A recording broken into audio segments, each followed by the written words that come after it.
Captaincy is about making right decision whether on the field और of the field, इसलिए मैं country delight पर भरोसा करता हूँ।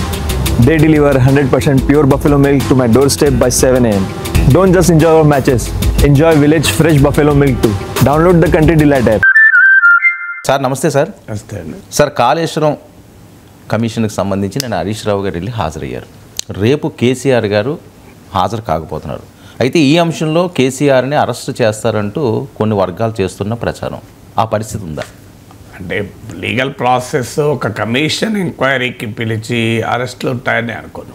ఇప్పుడు సిబిఐ ఈడీ విచారణలే ఒక్కసారి కాదు, ఇప్పుడు కవిత అరెస్ట్ విషయంలో చూసా అనేక సార్లు పిలిచి అప్పుడు అరెస్ట్ చేశారు. అయితే ఈ ప్రశ్న ఈ అనుమానం ఎందుకు వస్తుందంటే మనకు తెలుసు, రాజకీయాల్లో తాము అధికారంలో ఉన్నప్పుడు ప్రతిపక్ష నేతలను అరెస్ట్ చేయిస్తారు రకరకాల కేసుల్లో. వాళ్ళు మళ్ళీ అధికారంలోకి వచ్చిన తర్వాత వాళ్ళు ప్రతీకారం తీర్చుకుంటారు. మీరు చిదంబరం హోమ్ మినిస్టర్గా ఉన్నప్పుడు అమిత్ షా అరెస్ట్ అయ్యాడు, కారణాలు ఏదైనా. అమిత్ షా హోమ్ మినిస్టర్ అయ్యాక చిదంబరం ఒకరోజు 2 రోజులు అయితే జైల్లో పెట్టి సంతృప్తి అయితే చెందాడు. అల్టిమేట్గా ఏం జరుగుతుందో ఏమీ జరగదు. Process is the punishment. ఎవరికి ఏమైంది? అమిత్ షా జైలుకు పోయి హోమ్ మినిస్టర్ అయ్యాడు, చిదంబరం జైలుకు పోయి ఎన్ని రోజులు ఉన్నాడు? 6 నెలలు ఉన్నాడా, 7 ఏడాది ఉన్నాడా, జీవిత ఖైదు అనుభవిస్తున్నాడా? ఒక లాలూ ప్రసాద్ యాదవ్, మధు కూడా ఇలా ఒకరిద్దరు కేసులు మినహా దేశంలో రాజకీయ నాయకులకి ఎవరికి ఏమీ కాదు. ఓన్లీ అంటే కొంత జగన్మోహన్ రెడ్డి లాంటి వాళ్ళు 16 నెలలు ఉండొచ్చు. అల్టిమేట్లీ ప్రాసెసే పనిష్మెంట్ తప్ప సీరియస్గా ఏమి అవుతుందని అనుకోను. సో అలాగే మీకు రేవంత్ రెడ్డిని కేసీఆర్ జైల్లో పెట్టించగలిగాడు. 14 రోజులు జ్యుడిషియల్ రిమాండ్. రేవంత్ మాటల్లోనే చెప్పాలంటే నా కూతురు పెళ్ళికి రానివ్వలేదు, ఎంగేజ్మెంట్ రానివ్వలేదు, చిన్న సెల్లో కరడుగట్టిన నక్సలైట్లతోని నేరస్తులతో నన్ను ఉంచారు అని కూడా అన్నాడు. సో రేవంత్ రెడ్డి బయటకు వచ్చినప్పుడు సవాల్ చేశాడు. అన్నట్లే ఇప్పుడు రేవంత్ రెడ్డి ముఖ్యమంత్రి సీట్లో ఉన్నాడు, కేసీఆర్ అరెస్ట్ అవుతారని మనం చర్చించుకుంటున్నాము. సో అందువల్ల రాజకీయ ప్రత్యర్థులు ఇప్పుడు చంద్రబాబు నాయుడు కాంగ్రెస్ ప్రభుత్వంతో కుమ్ముక్కై తనను అరెస్ట్ చేయించారని చెప్పి జగన్మోహన్ రెడ్డి చాలా కాలం ఆరోపించాడు. సో వైసీపీ వాళ్ళు ప్రతిసారి అదే ఆరోపిస్తారు, చంద్రబాబు నాయుడు కాంగ్రెస్ ప్రభుత్వం కుమ్ముక్కయ్యే జగన్ లోపలించారని. మళ్ళీ జగన్ ముఖ్యమంత్రి అయ్యాడు, ఒక 15 రోజులు 4 రోజులు అన్న చంద్రబాబు నాయుడు జైల్లో ఉంచాలనుకున్నాడు. రాజమండ్రి సెంట్రల్ జైల్లో చంద్రబాబు నాయుడు ఉంచాడు కూడా. ఇప్పుడు మళ్ళీ జగన్ అరెస్టుకు రంగం సిద్ధమని రోజు మాట్లాడుకుంటున్నాం. అది లిక్కర్ స్కామా, ఇంకో స్కామా, జగన్మోహన్ రెడ్డి అరెస్ట్ కూడా అవుతారు అని. ఇలా అప్పుడు మీకు వరుస పెట్టి 4 ఉదాహరణలు చెప్పాను. ఇలా జయలలిత, కరుణానిధిల కేసులు మనం తమిళనాడులో చూసాం. అందువల్ల రాజకీయ ప్రత్యర్థులు తాము అధికారంలో ఉన్నప్పుడు రాజకీయ ప్రత్యర్థుల పైన కేసులు పెట్టడమో లేకుండా అరెస్ట్ చేయించడమో, మళ్ళీ వాళ్ళ అధికారంలోకి వచ్చాక వీళ్ళని చేయించడమో, ఇది కామన్ ఎగ్జాంపుల్గా మన దేశంలో జరుగుతుండడం వల్ల కేసీఆర్ అరెస్ట్ అవుతాడనే చర్చ మొదలైంది. సో అందువల్ల ఇక రెండవది అరెస్ట్ అనేది 2 డైమెన్షన్స్ ఉంటుంది. ఒకటి లీగల్ డైమెన్షన్, 2 పొలిటికల్ డైమెన్షన్. మనకు రాజకీయ నాయకులు ఉపన్యాసాలు చెప్తారు, law will take its own course అని. చట్టం తన పని తాను చేసుకుంటూ పోతుంది. అట్లేం చేయదు. చట్టం క్లియర్గా రాజకీయ స్టీరింగ్ను బట్టే చట్టం తిరుగుతూ ఉంటుంది. లేకపోతే ఇంతమంది రాజకీయ నాయకులు ఇన్ని కుంభకోణాలు, ఇన్ని ఆరోపణలు వచ్చినా ఎవరికి ఏమీ కాదు కదా.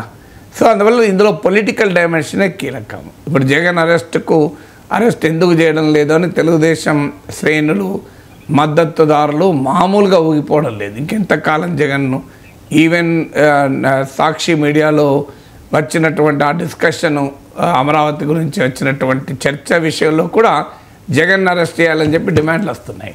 సో అందువల్ల కానీ తెలుగుదేశం నాయకత్వం మాత్రం ఆలోచిస్తోంది, ఆచితూచి వివరిస్తోంది. అరెస్ట్ చేస్తే పొలిటికల్ ఇంప్లికేషన్ ఏముంటుంది, అరెస్ట్ చేస్తే ఆయనకు సింపతి పెరుగుతుందా?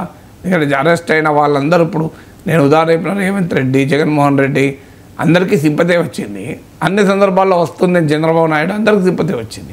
సో అందరికీ వస్తుందా, అన్ని సందర్భాల్లో వస్తుందో చెప్పలేం, కానీ పాసిబిలిటీ ఉంది కనుక చంద్రబాబు నాయుడు ప్రభుత్వం ఆలోచిస్తోంది.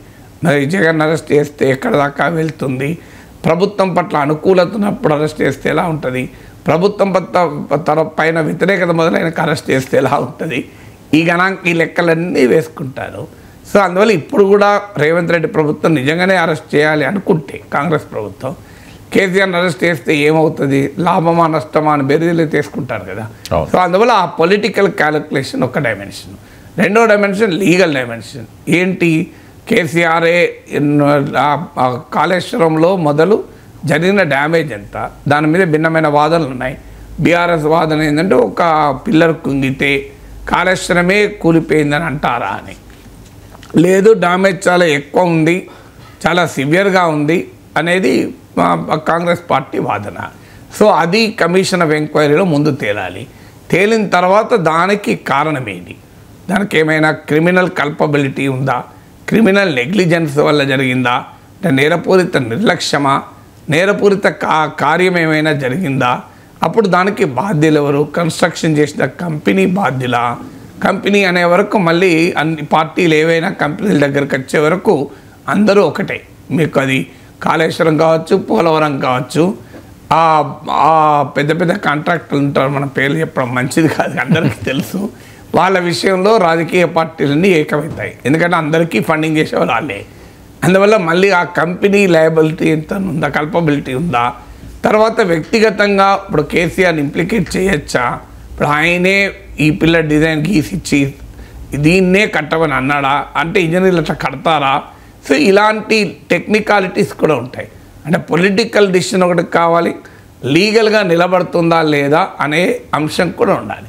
ఈ రెండు అంశాలు అయినప్పుడు అప్పుడు అరెస్ట్ వ్యవహారం ఉంటుంది. అక్కడ పర్సనల్ ఈగోస్, సో తనను అరెస్ట్ చేయించిన వ్యక్తిని తాను కూడా వారమో 2 వారాలు జైల్లో పెట్టాలి అనేటువంటి వ్యక్తిగత కాంక్ష కూడా ఉంటుందా.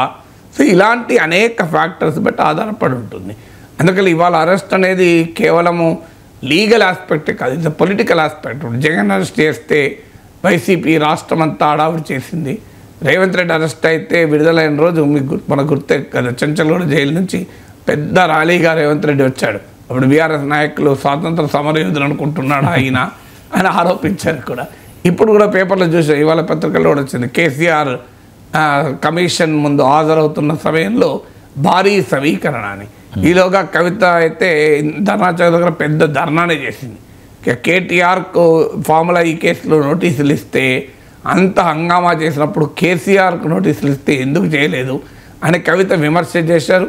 బహుశా ఆ విమర్శ నేపథ్యంలోనే ఇప్పుడు కేసీఆర్ కమిషన్ ముందుకు వెళ్తున్న రోజు బీఆర్ఎస్ భారీ సమీకరణకు కూడా సిద్ధపడుతోంది. అందువల్ల ఇది ఒక వెబ్ ఇది పొలిటికల్, టెక్నికల్, లీగల్ ఇలాంటి అనేక అంశాలతో కూడుకున్నది కనుక ఇప్పటికిప్పుడు అరెస్ట్ అవుతారని అనుకోను. అరెస్ట్ చెయ్యరాది ఈ విషయంలో నోబడి నోస్. ఇవన్నీ క్యాలిక్యులేషన్స్, పొలిటికల్ క్యాలిక్యులేషన్ ఉండాలి, టెక్నికల్ క్యాలిక్యులేషన్ ఉండాలి, లీగల్ క్యాలిక్యులేషన్ ఉండాలి. ఈ అన్ని డైమెన్షన్ ఆధారంగా చేసుకుని కదా అప్పుడు ప్రభుత్వాలు నిర్ణయం తీసుకునేది. సార్ బీఆర్ఎస్కి గడ్డు కాలం ఉన్నట్టేనా సార్ ప్రస్తుతం ఉన్న పరిస్థితుల్లోని? ఒక పక్క కాంగ్రెస్లో ఎవరికి వాళ్ళు పట్టలేదు అవినీతి అని చెప్పి ఒక పక్క ప్రచారం జరుగుతుంటే, మరో పక్క బీఆర్ఎస్ కూడా ప్రధాన ప్రతిపక్షంగా ఉన్న బీఆర్ఎస్ కూడా అంత స్పీడ్గా వెళ్ళలేకపోతున్నదని ఎవరు ఎక్కడ బ్రేకులు వేస్తున్నారు? కేసీఆర్ గారు బయటికి రాకపోవడమా? కేసీఆర్ బయట రాకపోవడం, ఇందాక మన వరంగల్ సభ జరిగితే బయటకు రాకపోవడం అంటే అప్పుడప్పుడు రావడం తప్ప రెగ్యులర్గా అక్కడ పార్టీ యాక్టివిటీ కేటీఆర్ హరీష్ రావు నడుపుతున్నప్పుడు ఇప్పుడు కేసీఆర్ బయటకు వచ్చి ఇమీడియట్గా చేసేది ఏముంది అక్కడ? ఎక్కువ ప్రభుత్వం అధికారంలోకి వచ్చి ఏడాది కాకముందు పొలిటికల్ యాక్టివిటీ భారీ ఎత్తున ఉండదు. అందులో బీఆర్ఎస్ యాక్టివ్ కాలేదనుకోవడం కూడా కరెక్ట్ కాదు. వాస్తవంగా తన ఓటింగ్ అసెంబ్లీ ఎన్నికల తర్వాత మీకు లోక్సభ ఎన్నికలకు వచ్చే వరకు 20% డిక్లైన్ అయింది బీఆర్ఎస్ది. అయినా కూడా బీఆర్ఎస్ అపోజిషన్ స్పేస్లో గట్టిగా నిలబడ్డది, బీజేపీని వెనక్కు కూడా నెట్టింది. వాస్తవంగా బీజేపీకి పార్లమెంట్ ఎన్నికలతో పోలిస్తే అసెంబ్లీ ఎన్నికల్లో 20% ఓటింగ్ పెరిగింది, 21%. అయినా కూడా బీఆర్ఎస్ అపోజిషన్ స్పేస్లో బీజేపీని వెనక్కు నెట్టి నిలబడ్డది కదా. అందువల్ల బీఆర్ఎస్ యాక్టివ్గా లేదు అనడం కరెక్ట్ కాదు. అంటే కేసీఆర్ రోడ్డు మీదకి వస్తేనే యాక్టివ్, రోడ్డు మీదకి రాకపోతే యాక్టివ్ కాదు అనుకోలేదు కదా. అలాంటప్పుడు కేసీఆర్ స్టైల్ విషయంలో ముఖ్యమంత్రి ఉన్నప్పుడే కూడా ఆయన చాలాసార్లు బయటకు వస్తలేడని బాగా చర్చ జరిగింది కదా. సో అందువల్ల అది ఇష్యూ కాదు. ఇష్యూస్ పొలిటికల్ యాక్టివిటీ పార్టీది ఆగిందా లేదా అనేది క్వశ్చన్ అవుతుంది తప్ప కేసీఆర్ రోడ్డు మీదకి చేంజ్ ఇప్పుడు ఇమీడియట్గా ఏముందని పెద్ద పెద్ద ఉద్యమాలు ఏమి నడవడం లేదు కదా. సో ఆ సందర్భం వచ్చినప్పుడు మీకు ఎలక్షన్ అయిన అసెంబ్లీ ఎన్నికలైన వెంటనే నల్గొండలో నీటి జలాల విషయంలో పెద్ద మీటింగ్ పెట్టారు, వరంగల్లో ఇప్పుడు మీటింగ్ పెట్టారు. అందువల్ల అసెంబ్లీకి రాలేదు కనుక కేసీఆర్ యాక్టివ్గా లేడు, కేసీఆర్ పొలిటికల్ ఇనాక్ట్ అయ్యాడని కంక్లూజన్ రాలేము. సమయం సందర్భాన్ని బట్టి వస్తుంటారు కదా.